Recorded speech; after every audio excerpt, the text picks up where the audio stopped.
Morning everyone, this is the 5 basic skills in badminton. First, forehand grip.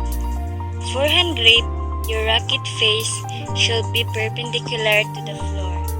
Place your playing hand on the handle as if you are shaking hands with it. Ready position.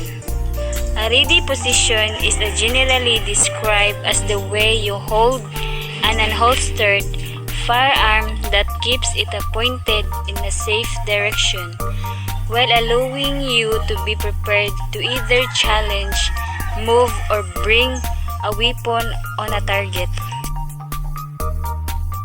Basic strokes.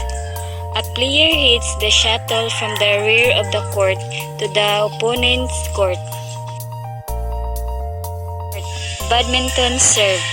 In serving, make a shuttlecock face downward so that shuttlecock will drop straight down.